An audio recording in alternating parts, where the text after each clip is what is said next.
What if your life isn't your own? I mean, really? Today, we're going to dive into a pretty powerful idea from a really fascinating text, this concept of fate, and the even more radical possibility of actually breaking free from it. All right, so let's just jump right in with the big one, shall we? Is your life a path that you're forging yourself one choice at a time? Or are you basically an actor, playing a part in a story that's already been written, from your very first breath to your last? This is the core dilemma we're going to be digging into. Okay, so what's the case for this idea of a pre-written destiny? Well, the source material we're looking at introduces this really powerful concept it calls the cosmic script. At its heart, this all comes down to one word: fatalism. It's the belief that everything is already set in stone. The source basically argues that, for most of us, everything is fate and not the slightest bit is up to you. So, in this view, our whole modern obsession with free will, it's just an illusion. And here's the metaphor the source uses, and it's a powerful one. Our existence is like a grand cosmic play. Every single one of us is an actor who's been given a predetermined role. Our entrances, our exits, our wins, and our losses, it's all just part of an assigned program we're running.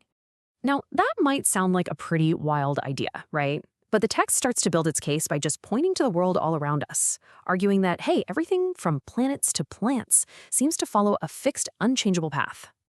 I mean, think about the cosmos. The Earth doesn't get to choose its orbit around the sun. It is bound by law. The moon has zero say in its journey around us. And the seasons, well, they don't get together and debate their order. This is their programming, their fate. It's an unchangeable cosmic law. You see the exact same principle in the natural world. A peach tree is only ever going to grow peaches. A fish can't just decide it wants to live on land. And the source gives this really stark example. A pig's life path is pretty much programmed from birth to end at the slaughterhouse. It's a brutal thought, for sure, but a powerful illustration of a predetermined cycle.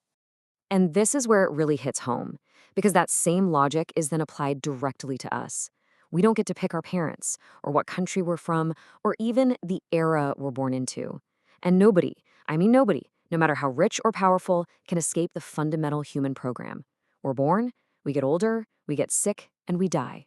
Those are the non-negotiable terms of our script. But just when the argument for fate seems totally airtight, just when it feels like we're all just puppets on a string, the source reveals this dramatic twist. It turns out the script isn't absolute.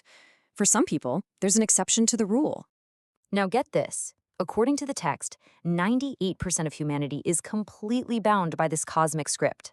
They play their parts exactly as written, no deviations. But for a tiny fraction, we're talking just 2%, an escape is possible. These are the exceptions. And this isn't some kind of glitch in the system.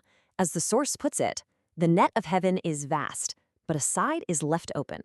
This escape route, it's a deliberate part of the whole cosmic design, like a hidden door for those who know how to find it. Okay, so if an escape route actually exists, you're probably asking, well, where's the map? How do you do it? This final section is all about revealing the method for breaking free from the script and joining that transcendent 2%. You know, the source argues this is not some new idea. Throughout history, the great sages and philosophers have all been hinting at this very path. You had Laozi talking about achieving long life and lasting vision. The Buddha taught how to let go of the self to cross to the other shore.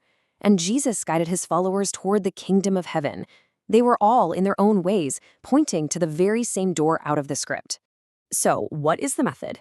It really boils down to two key steps. First, you have to fully acknowledge that the script even exists, right? You have to see the bars of the cage before you can even think about trying to slip through them. And second, you have to adopt what the text calls reverse thinking, which is this radical shift in your whole mindset designed specifically to break the patterns that keep you chained to your fate. So the 98%, they're constantly busy with worldly things. The 2%, they're kind of idle from them. The masses think with the crowd. The transcendent think in reverse. What the crowd loves, they're indifferent to. What the crowd is afraid of, they're not. They're actively, deliberately moving against the grain of conventional thinking and desire. So here's the crucial point, the real takeaway. If you want to leave the play, you have to stop thinking like everyone else on stage. You can't be vibrating on the same frequency as all the other actors and expect a different outcome. Changing your fate, according to this text, starts and ends with fundamentally changing your mind. And then, The author concludes with an incredibly bold claim. This isn't just a theory for them. They state, with what sounds like absolute confidence, that they actually possess the method to make this transcendence a reality. Which brings us right back to the question we started with. But now it has this whole new layer of meaning, doesn't it? If the script is already written for the vast majority, are you content to just play your assigned part? Or are you going to seek out the method to step off the stage and write a completely different story? What about you?